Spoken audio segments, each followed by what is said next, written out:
She probed his mind. Big mistake. Alien was already reading the room. Before she even sat down, I noticed it.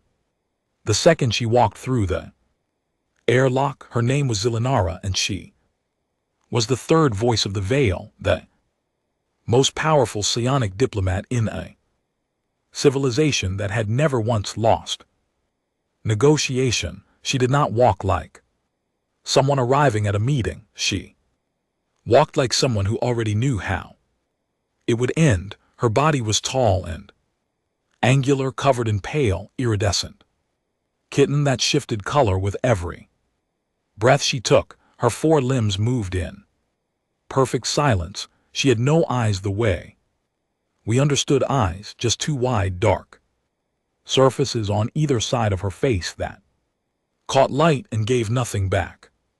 I am Marcus Vane, former Special Operations, current designated delegate for the human diplomatic contingent aboard Kepler Deep Space Station. I was chosen for this assignment not because anyone thought I was charming, not because I had any background in alien relations, and definitely not because the brass trusted me to behave. I was chosen because my commanding officer, a sharp woman named Colonel Diane Rowe, told me plainly the night before departure that she expected a trap and she wanted someone in that room who would not break when it was sprung. I told her I was flattered. She told me not to be. Station was cold. It was always cold out here past the helipause, but today it felt colder than usual, as if the metal walls themselves had picked up on the tension filling every corridor. There were 7 other species represented in that conference chamber. I had read the briefing packets on each of them. Dravathi were the closest thing to human in temperament, short, gray-skinned, quick-eyed, and perpetually nervous in a way that made more sense once you understood they had been under Veil dominion for over 2 centuries.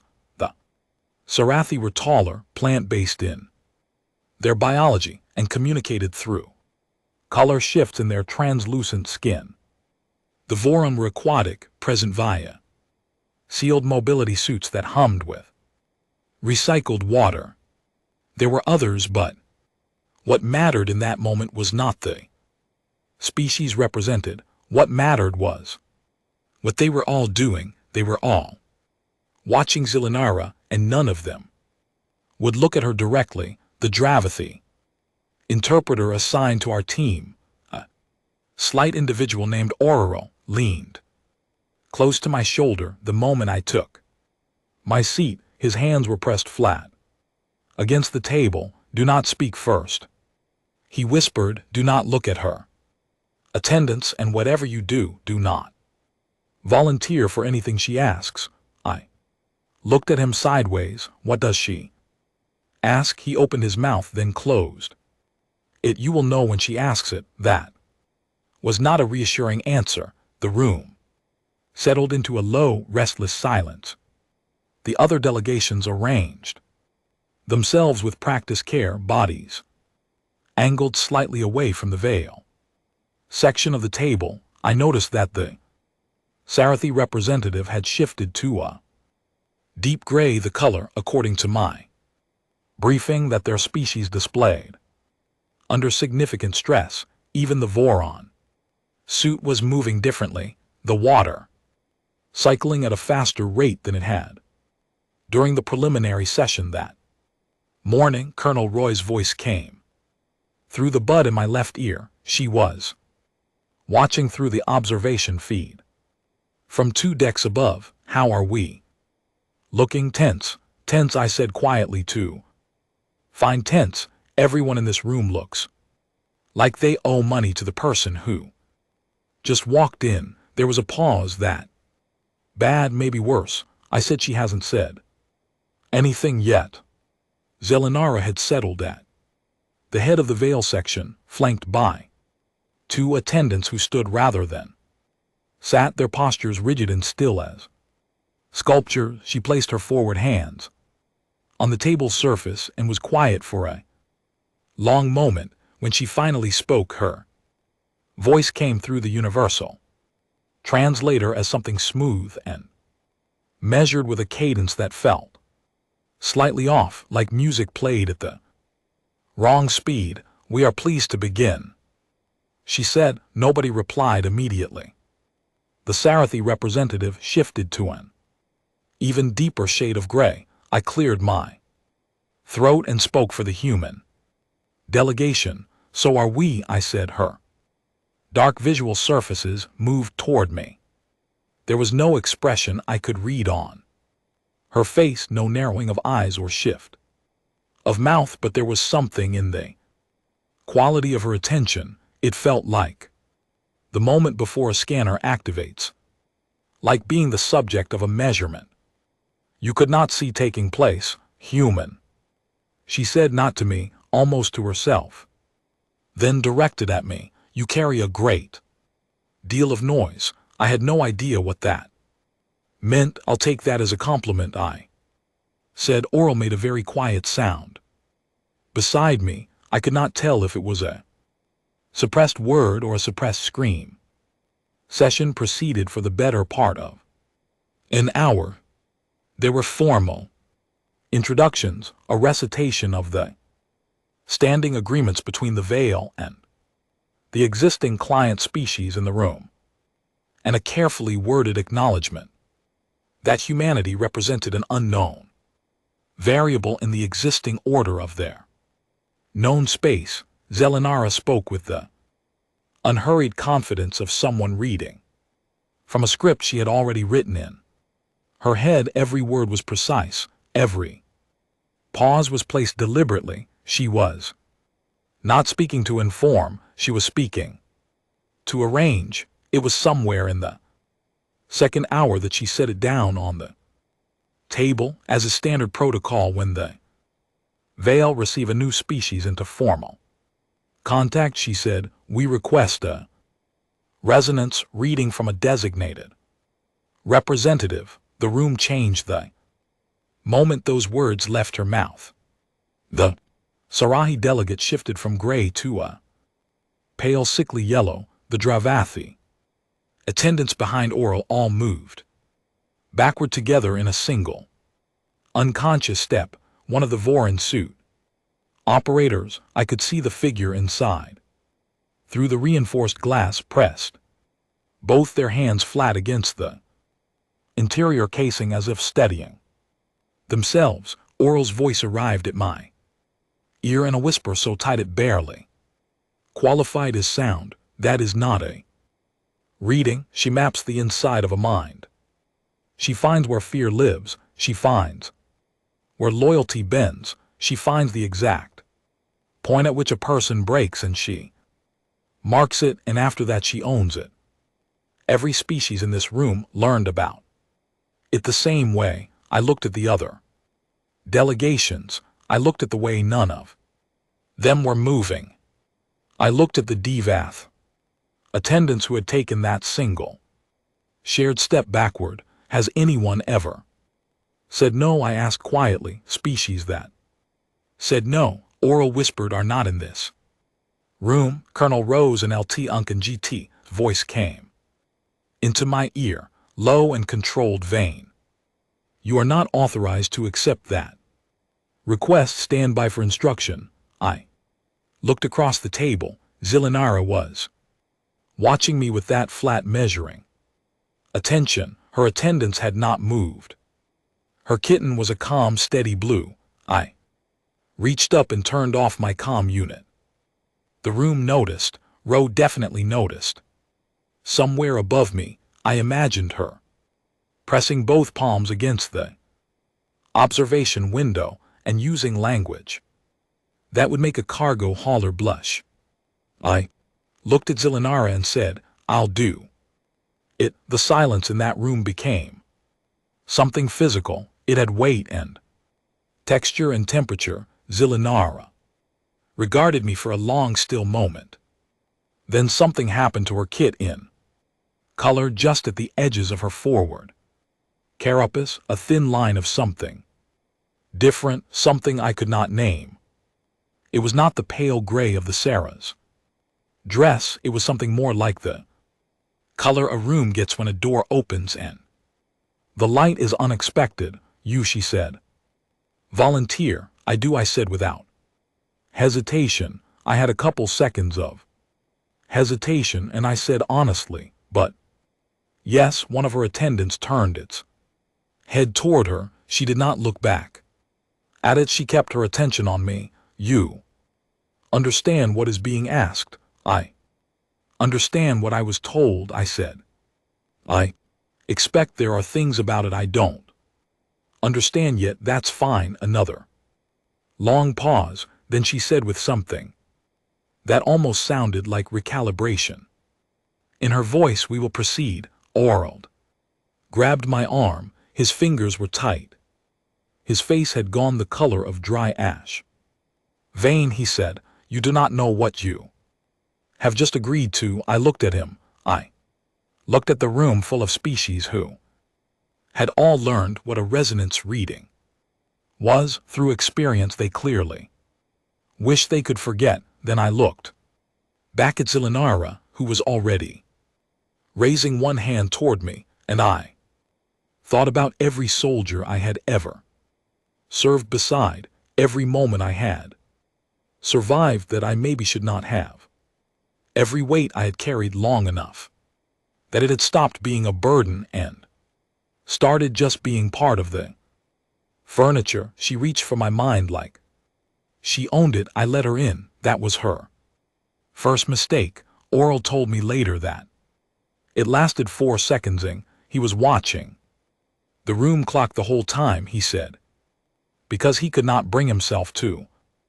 watch anything else. I was not aware of time at all. From the inside it did not feel like what I expected an invasion to feel like. I had expected something sharp, something that arrived like an intruder, a sense of trespass of being opened against my will. What I felt instead was more like a presence. She did not smash her way in. She was far too skilled for that. She moved through the outer layers of my awareness the way a very practiced hand moves through filing cabinet, smooth and certain, looking for specific things, expecting to find them exactly where they always were. What she found first was the layout. I understood this only hindsight after I had learned more about how Veil Pionics worked, but the first thing Zelenara did with any new mind was take its measure. She was looking for the architecture. Every species she had ever encountered had a consistent mental structure. Fear lived in one place. Loyalty to hierarchy lived in another. The pressure points, the places where self-preservation would override every other value, those were always reachable, always accessible, always more or less where she expected them to be. She had been doing this for decades. She had never once encountered structure she could not read in the first few seconds. Mine did not make sense to her. I felt her pause. It was not a dramatic pause. It was the slight, almost imperceptible hesitation of someone who has reached into a familiar drawer and found it, rearranged. She adjusted her approach. She went looking for fear. She found it. I want to be clear about that because this is not a story about a man with no fear. I have plenty of fear. I have fear I have carried for so long that I know every corner of it by memory. She found the death of my father, which happened when I was 11 years old, sudden and wrong and without any warning. She found the first time I watched someone I was responsible for get injured in a situation I could not control. She found the memory of a night on Europa's surface during the mining riots where 4 of us held a position for 6 hours in the dark waiting for extraction that came late, and one of us did not make it to the end of those 6 hours. She pulled on these things. She pulled on them the way you pull on a thread when you want to unravel something. She was skilled. She was precise. She had done this 1,000 times. She knew exactly how much pressure to apply and at what angle. And she expected the structure to give. It did not give. Here is the thing about carrying weight for a long time. At a certain point, you stop trying to put it down. You stop waiting for the moment when it will finally feel lighter. You make a kind of peace with it, not a happy peace, not the peace of someone who has solved a problem, but the peace of someone who has decided to keep moving regardless. The grief and the fear and the memory of loss do not go away. They become part of the load-bearing structure. They are not weak points. They are the walls. She found this. She found it, and it was not at all what she expected. I felt her adjust.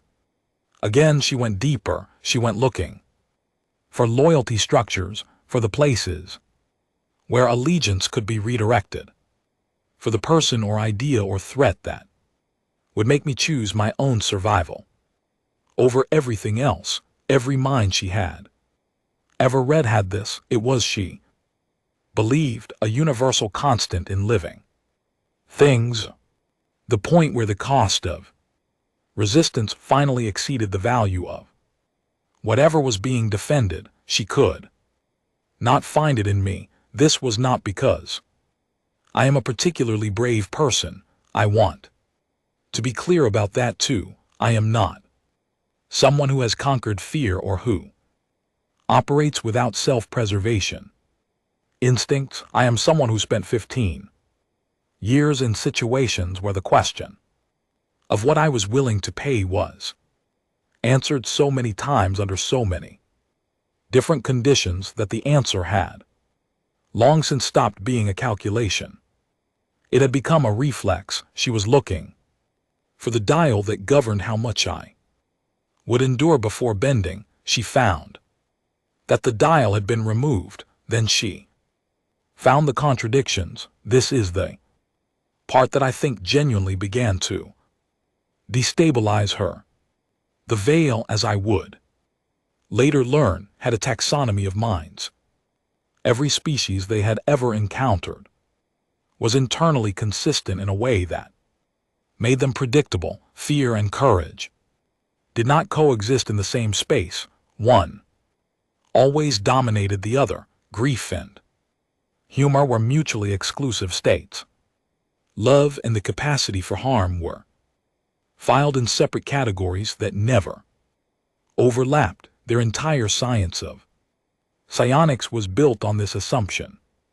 Minds were organized. Minds were at their core legible. My mind was not organized in any way she recognized. I was afraid and resolute at the same time, occupying both states simultaneously without one canceling the other. I carried grief that had not diminished, but that lived alongside a genuine and persistent capacity for joy.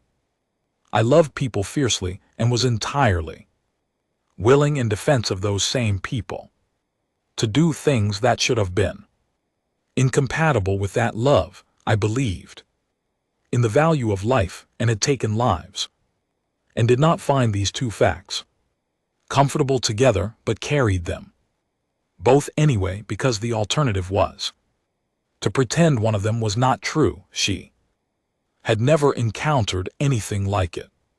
She probed it the way you probe a structure you are trying to understand, pressing here and there, trying to find the organizing principle, the core logic that made sense of the contradictions. There was no core logic. That was the point. Humans do not resolve our contradictions. We live inside them. And then she found the history. I do not know how to explain this part precisely. It was not like I showed her anything deliberately. It was more that she went deep enough that the sediment layers were visible. Humans carry our history, the way a body carries old injuries, present in the structure, not always conscious but there, and my history, like every human's, included the history of the species I belonged to. She found echoes of things I had read, things I had seen in images and recordings, things that had shaped how I understood what humanity was. She found the trenches of the First World War, the particular grinding horror of young men sending letters home from places designed to kill them. She found Hiroshima, the flat, terrible fact of it. She found the Apollo program, 12 human beings standing on the surface of another world because we refused to believe that space was not for us. She found a photograph I had seen once in a museum, a woman in the ruins of a city, her home destroyed, holding her child and singing. She found a letter from a soldier to his wife, written the night before an assault he did not survive, full of ordinary love and ordinary hope, and not a single word of self-pity. She found a memory from my own life, a child laughing in the wreckage of a relief site I had helped clear after a collapse. I did not know why the child was laughing. Possibly one of the aid workers had done something funny. Possibly the child was simply too young to understand the magnitude of the disaster, but the laughter was real, and it was there. And in the middle of everything broken around her, she was laughing. I felt the moment Zelenara found that memory. I felt her stop. She stopped the way a person stops when they have been walking a familiar path and suddenly find themselves standing at the edge of something they did not know was there. She was still. She was searching. She was trying to find the filing system that explained what she was looking at. And that is the moment I became aware that she had stopped moving through my mind outward and had instead become completely still, and that I could feel her, not just her presence, but her, the confusion, the recalculation, the thing she was experiencing that had no name in her language, but that felt to me like the particular disorientation of someone who has had a foundational assumption proved wrong. I did not grab her deliberately. I want to be clear about that. I'm not a psionic. I have no training in mental engagement of any kind. What happened was not a technique. It was just an instinct, the same instinct that makes you catch someone's hand when they stumble, and I held on. She could not immediately pull free. In the seconds that followed, she saw more than she had come to see. She saw the water cycle and the moon landing and a kitchen table with a family arguing and laughing at the same time. She saw a hospital room and a wedding and a soldier carrying a wounded comrade across terrain that both of them should not have survived. She saw humans at their worst and humans at their best. And she saw the maddening, persistent fact that even the worst of it was accompanied by the refusal to stop, the refusal to lie down, the refusal to accept that this was the end. She saw in short what we actually were, and somewhere in the 4 seconds that Aura was watching on the clock, I felt her try to leave and find that the texture of my mind was not something she could simply exit the way she had entered, not because I was holding her, because she had gone so deep in trying to understand that she had brought something back with her, an idea, a feeling without a name. In her language, something that had latched on like a seed finding unexpected soil. She had found hope, not the soft, comfortable kind, not the naive kind, the specific human variety The stubborn, irrational, slightly unreasonable insistence that things could be better held at the same time as full and clear knowledge that they might not be, and the decision to act as if they could anyway. It was the most alien thing she had ever encountered. It was the thing that would not let her go.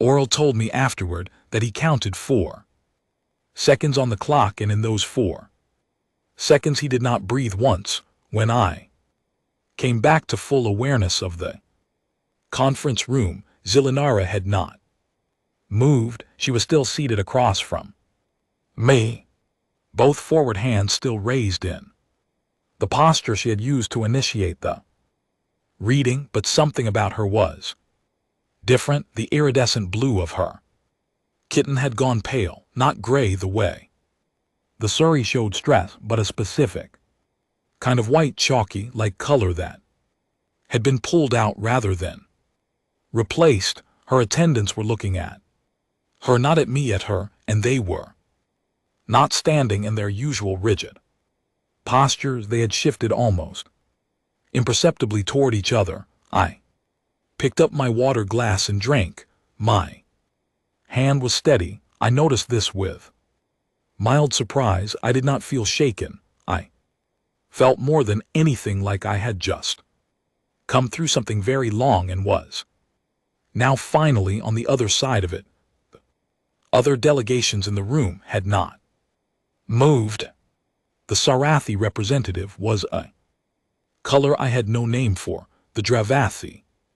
Attendants behind Aurel had all pressed themselves against the wall. One of the Voron suit operators had turned its suit away from the veil section entirely, facing the far wall of the chamber as if it had found something very interesting. There I slid my water glass toward the center of the table in Zilinara's direction and offering an old reflex. She looked at the glass. She looked at me. Her translator finally activated. But what came out was not the smooth, precisely measured speech she had used before. The words were halting. They had weight in different places than they should have. You, she said, you are not afraid. I'm afraid, I said. I just don't let it drive. Silence. One of her attendants took a step toward her. She raised one hand in a minimal gesture, and the attendant stopped. You carry, she said slowly, things that should have broken you. I thought about that most of us do. She was quiet for a long time, long enough that Colonel Rowe, whose voice had returned to my ear the moment I turned the comm unit back on, said in a low and controlled tone, Vane. She's thinking, I said quietly. About what? Give me a minute, I said. When Zilinara spoke again, her kitten had not recovered its color. She was still that pale stripped white, but there was something happening at the edges, small, unsteady shifts of hue that came and went in the reading. She said, there was a child. I knew which one she meant. Yes, she was laughing.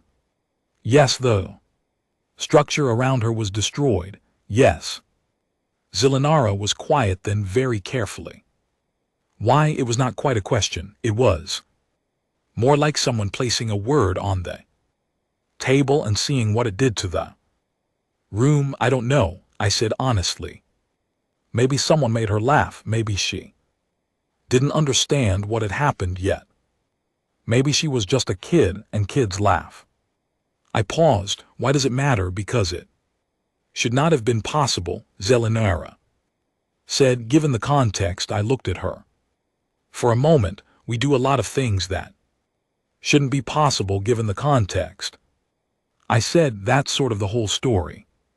With us, the attendant nearest to her turned its head and said something in the veil language that the translator did not render, or perhaps was not meant to. Zilinara responded in the same language, brief and flat, without looking at the attendant. The attendant went Still again, Oral leaned close to me. His voice was barely audible. Her attendant reported to the others that she is reading as contaminated. That is their word. They will want to close the summit. What does contaminated mean to them? I asked. Oral hesitated. It means she encountered a concept she cannot process according to existing parameters. It means whatever she found in your mind is still in hers and she cannot file it away properly. He paused. In their history, when this has happened to lower caste psionics, they were isolated until the foreign concept degraded naturally, and when it doesn't degrade naturally, Oral did not answer that. I looked back at Zelenora. She was still looking at me with those wide, dark light capturing surfaces, and I had to the strange and specific feeling that she was seeing something she had not expected to see, something that had arrived in her mind like a stone in still water, and the ripples were still moving. I want to say something, I said, loud enough for the room. Rose's voice in my ear. Vane, be careful. I stood up. I was aware of every eye in the room on me, from every species present, and the quality of their attention was the quality of people watching someone step onto ice that may or may not hold. You came here, I said, looking directly at Zelenara, to find out if you could own us the way you own the others. I did not say this with heat. I said it the way you state a fact to someone who already knows it. You wanted to know if there was a pressure point, a breaking place, something you could use. I paused. There isn't. Zelenara did not move. But if you want to have an actual conversation, I said, the kind where nobody is trying to find out where the other one bends. We're here. We'll stay here as long as it takes. The room was completely silent. Even the hum of the station's ventilation seemed to have gone quiet. Then one of Zelenara's attendants spoke in their language again, and this time the translator rendered it. The summit should be concluded. The third voice requires isolation protocol.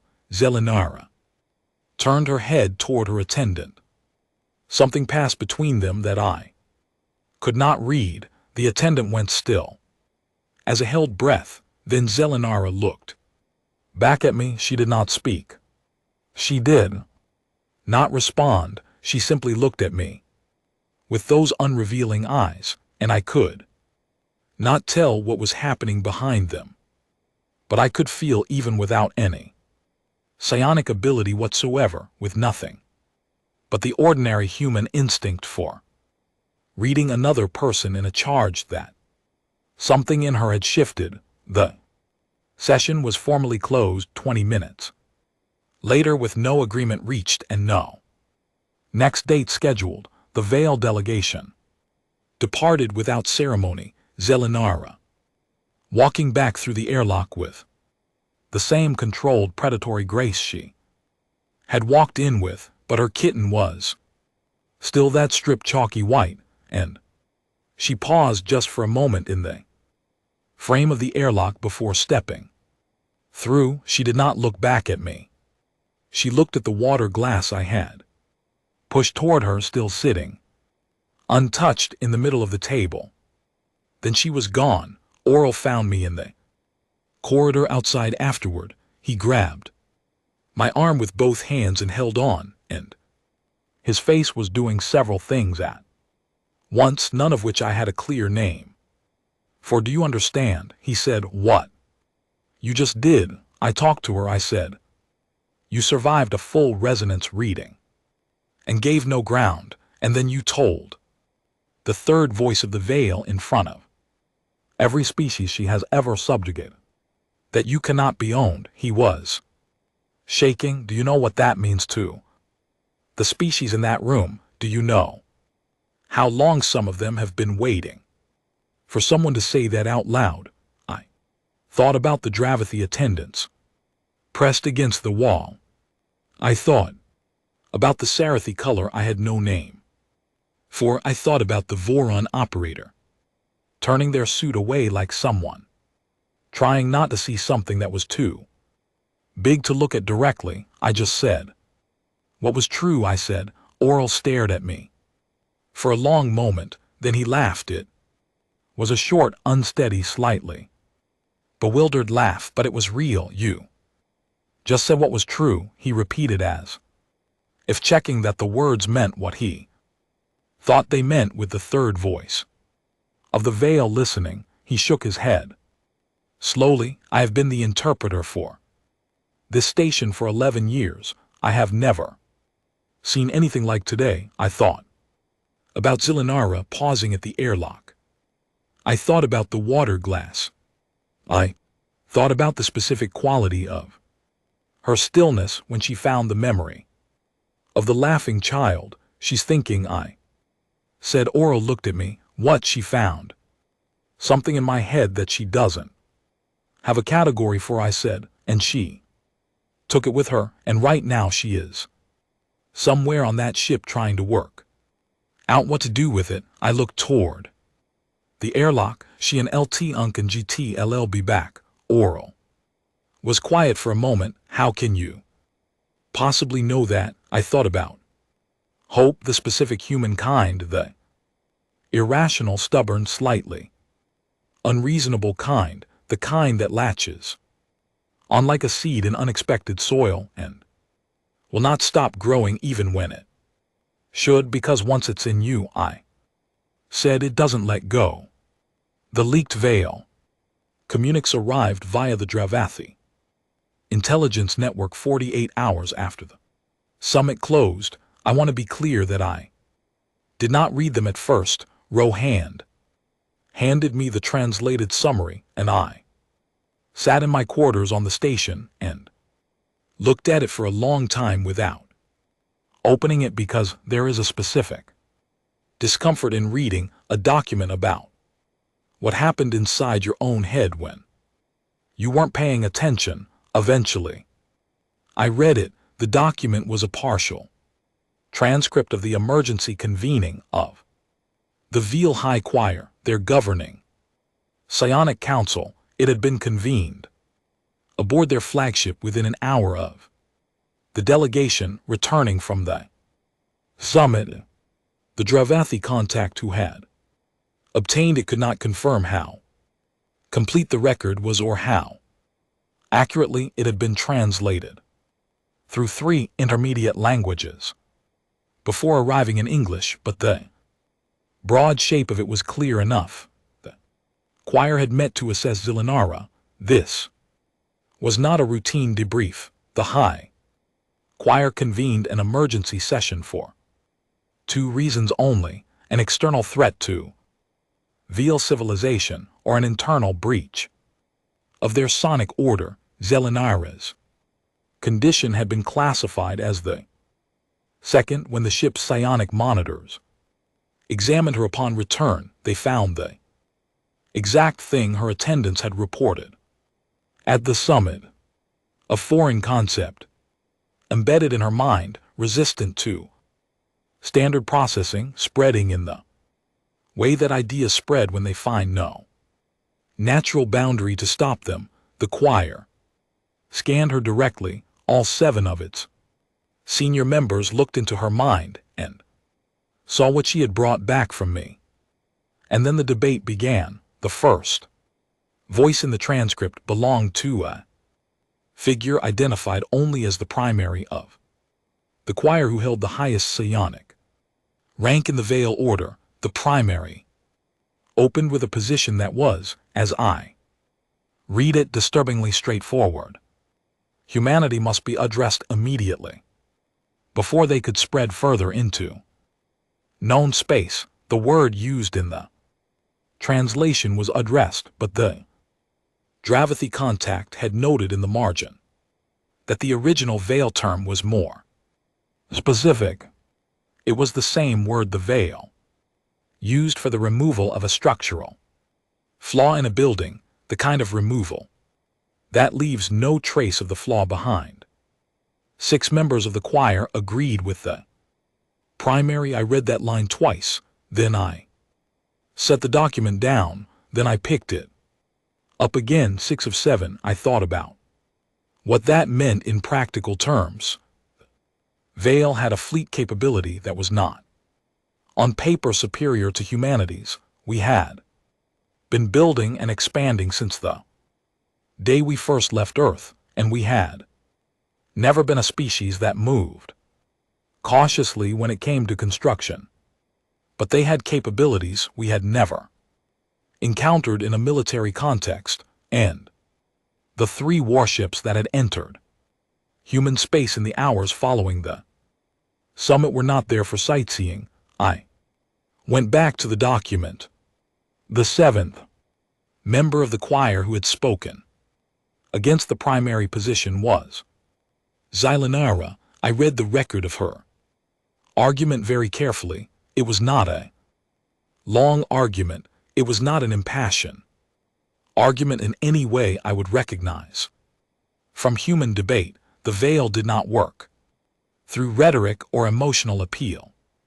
Their deliberations were, according to everything we understood about them, purely logical, every position stated as a function of its strategic outcome.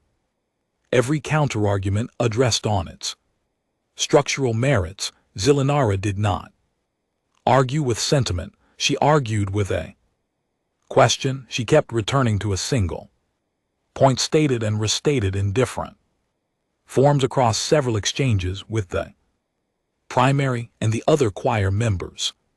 What is the correct classification of a species whose psychology does not fit the existing taxonomy? The primary argued that the taxonomy was sufficient, and that humanity's anomalous characteristics were a surface variation on a known template. Zyllenara countered that no known template included the simultaneous stable existence of contradictory states. The primary argued that the contradiction was instability.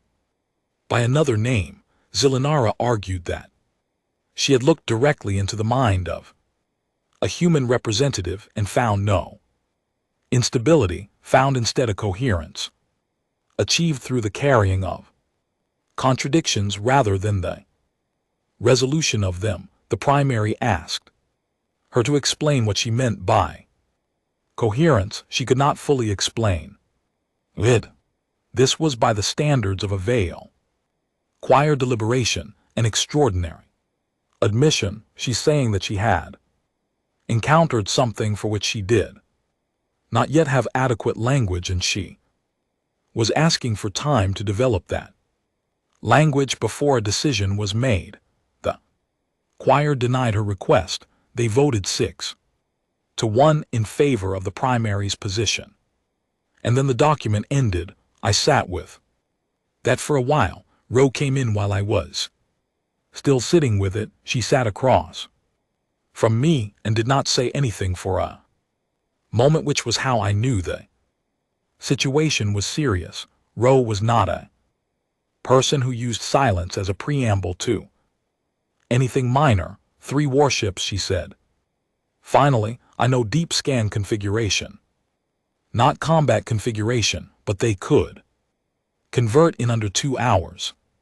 I know the general wants to scramble the fleet, stand up the outer defense perimeter. Full alert status. She paused. I've been holding that order for 18 hours because I told him I was consulting with my ground team. I looked at her. You've been covering for me. I've been covering for the conversation I hope you're about to have with me, she said. Vane, tell me why I shouldn't clear his throat. Let him scramble the fleet. I thought about Zyllenara in the choir. 6 against her, 1 in favor, a request for time denied.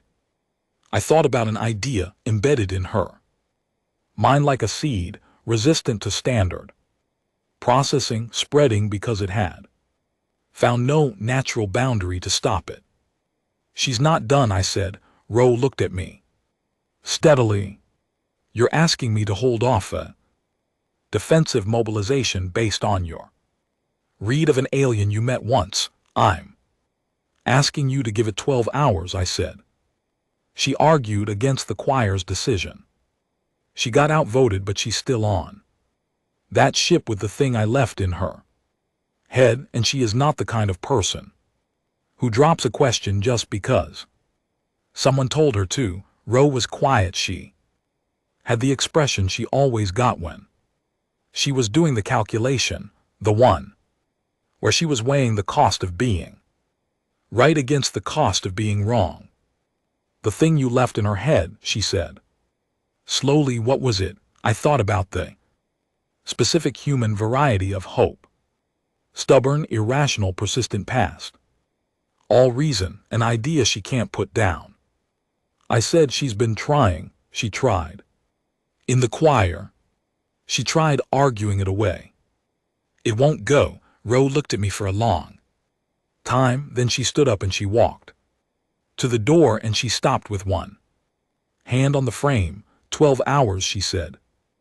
In vain, if this goes wrong, I'm blaming you in every official report.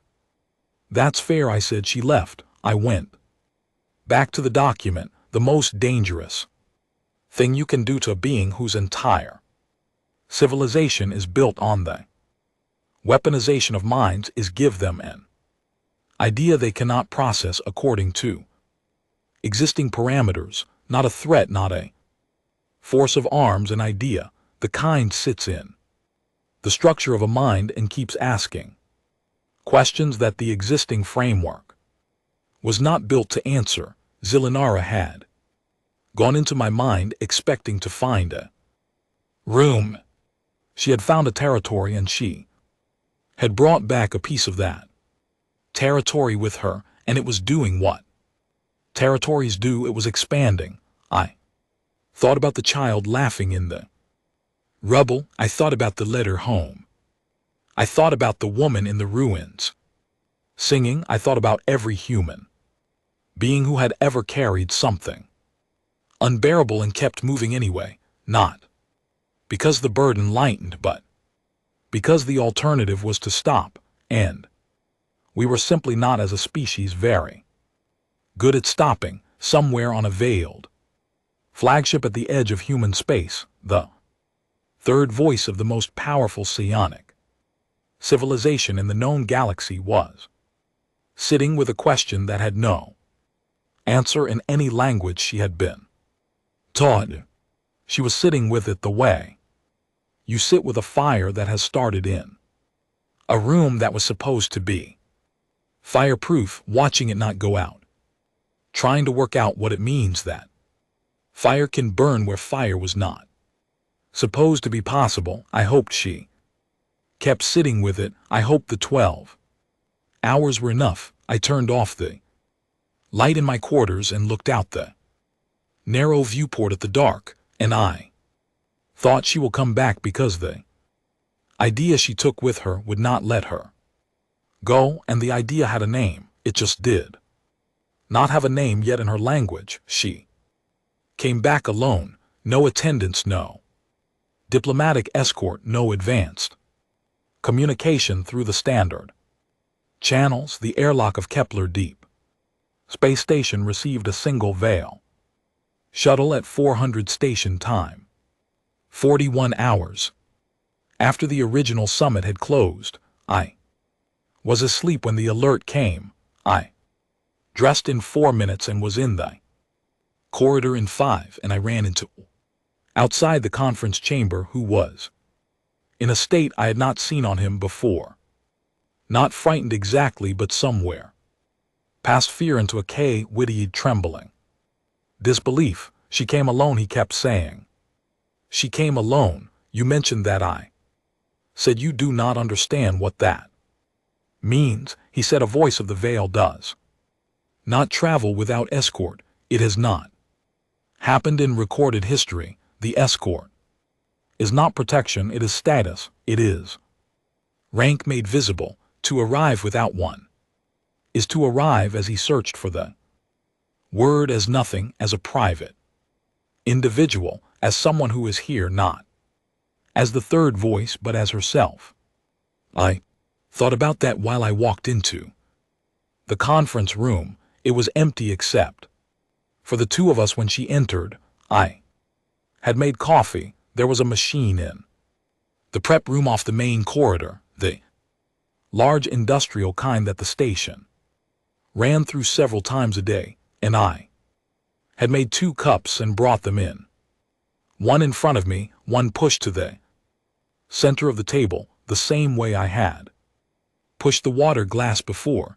Zelenara entered the conference chamber and stopped just inside the door. She looked at the 2 cups. She looked at me. She looked at the cups again. Then she walked to the table and sat down, not at the head of the veil section where she had sat before, with the full arrangement of diplomatic positioning around her. She sat directly across from me, the width of the table between us and nothing else. She looked at the coffee cup. She did not touch it, but she did not move it away. You knew I would return, she said. I thought you would. I said I wasn't certain. What gave you reason to think it? I held my cup in both hands. Because you took something with you that doesn't let go. I said, once you felt it, you keep coming back to it. She was quiet. The kitten along her forward carapace had recovered some of its color, not the full iridescent blue from the summit, but no longer that stripped chalky white. Either it was something in between, like a dawn color, like the sky at the edge of full light. The choir denied my request, she said. They voted 6-1. No, she looked at me. You read the deliberation transcripts. They were shared with us. I said, I won't pretend otherwise. A pause. You knew I argued against the decision. Yes, and you waited 12 hours. I said, I convinced my commanding officer to hold off the defensive response for 12 hours. I told her you would come back. Zelenara looked at me for a long moment. That was a significant risk. It was, I agreed. Why? I thought about how to answer that. Because you asked the right question, I said. In the choir, you asked what the correct classification is for something that doesn't fit the existing taxonomy. And that question means you're thinking about us properly. You're not trying to fit us into a framework that doesn't hold us. You're trying to understand what we actually are. Something happened to the color at the edges of her carapace. Those small unsteady shifts I had seen at the summit, they were back. Slower now and more deliberate, like breathing. Your species is a problem, she said. I thought of at least 4 responses to that, most of them flippant, and chose none of them. Tell me why. I said instead, because you do not fit. She said, every species we have encountered fits. There is always a structure. There is always a hierarchy of values that can be identified and worked with. There is always a threshold. She stopped. You held every contradiction simultaneously, and resolution, grief, and what I have no name for, the thing that persists. Alongside grief, love, and the capacity for harm in service of that love. You held all of it at once without any single element canceling another. That's just how we work. I said it should not be possible to function that way, she said. A mind that does not resolve its contradictions should not be stable. We're not always stable, I said. Honestly, we do a lot of damage to each other, to places we go, to things we should have taken care of. I paused. But we also do other things. The child, she said. The child, I agreed. She was quiet. I drank my coffee. Outside the viewport, the stars held their usual indifference, and the station hummed its slow mechanical hum, and in the silence between us, I felt the particular quality of a conversation that is finding its actual shape after a long time pretending to be something else. In the choir, Zelina said finally, I found that I could not argue my position correctly. I had the sense of the thing I was trying to say, but the language was not there. She looked at the coffee cup, the concept I brought back from your mind. I have been attempting to identify it since the reading. I have working classification. What did you call it? I asked. She was still for a moment. I called it the state of acting, as if the better outcome is possible, while carrying full knowledge that it may not be. She paused. That is not a name, that is a description. We call it hope. I said. It's one word. She repeated it, testing the shape of it in her translator. Hope, then one word. One word, I said, but we've written about it for as long as we've been writing things down. It fills every library we have, every story, every song, every letter.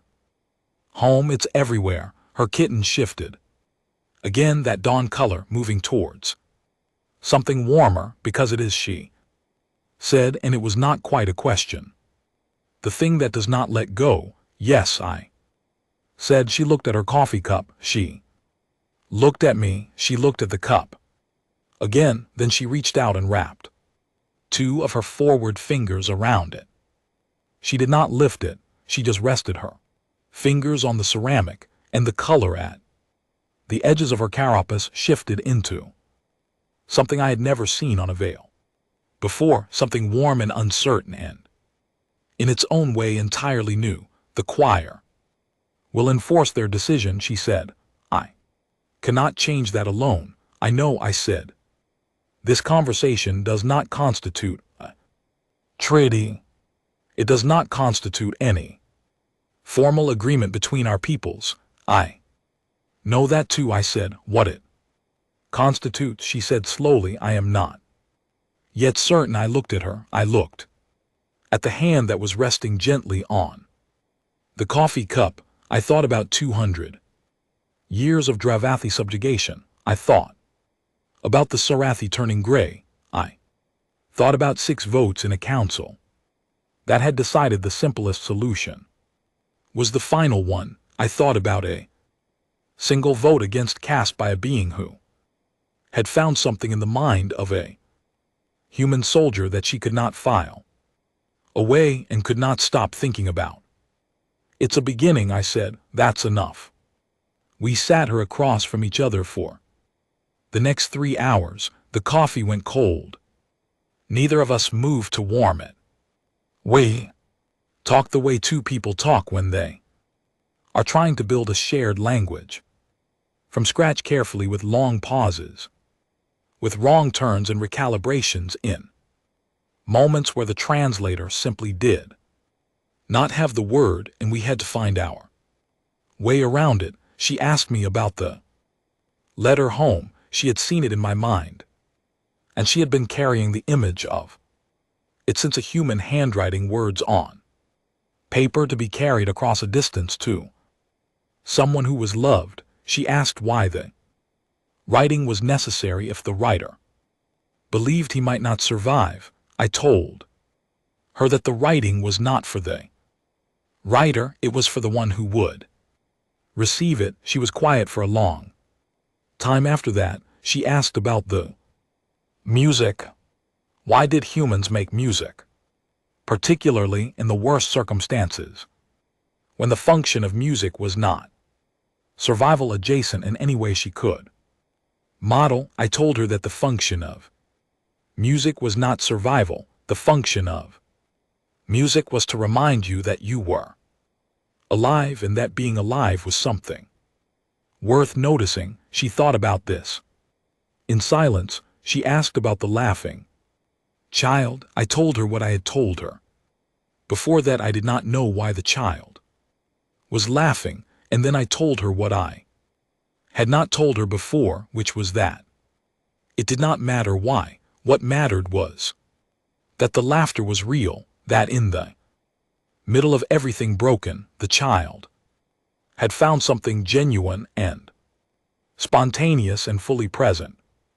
And that this was not despite the wreckage, but somehow because of the full context of being alive in a difficult world.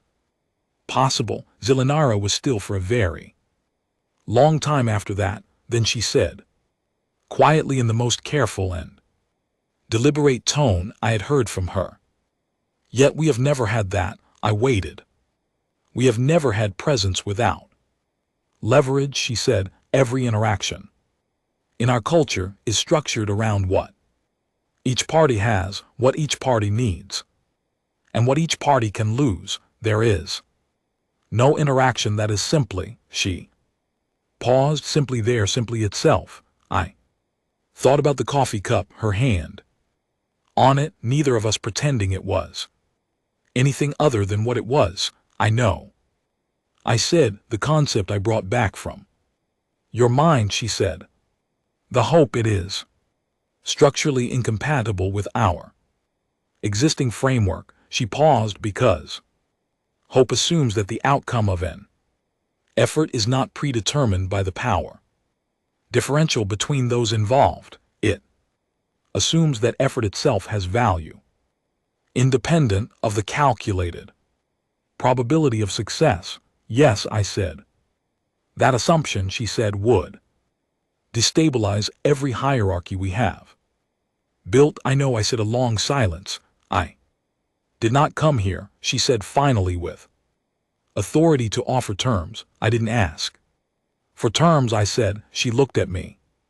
"What did you ask for?" I thought about it. "A conversation," I said, "the kind where nobody is trying to find out where the other one bends." I paused. "I think we had it." She was still. Then she lifted the coffee cup. She held it for a moment, examining it, and then she set it back down without drinking from it. But she had lifted it, she had held it in her hands the way you hold something you are deciding whether to carry with you. "I will return to the flagship," she said. "The choir's decision stands.